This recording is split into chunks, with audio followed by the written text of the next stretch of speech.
എന്തുകൊണ്ടാണ് മറ്റു ജീവികൾ ചെയ്യുന്നത് പോലെ നദിയിലും തോട്ടിലും പോയി ഡയറക്റ്റ് വെള്ളം കുടിക്കുവാൻ മനുഷ്യർക്ക് കഴിയാത്തത്?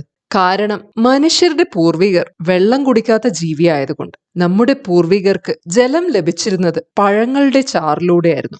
പിന്നീട് നമ്മുടെ പൂർവികർ സവാന പ്രദേശത്ത് ജീവിക്കുവാൻ തുടങ്ങിയപ്പോഴാണ് പ്രശ്നങ്ങൾ തുടങ്ങിയത്. മറ്റ് ജീവികൾക്കുള്ളതുപോലെ ജലത്തിലടങ്ങിയ സൂക്ഷ്മാണുക്കളെ പ്രതിരോധിക്കുവാനുള്ള കഴിവ് മനുഷ്യ ശരീരത്തിനില്ല.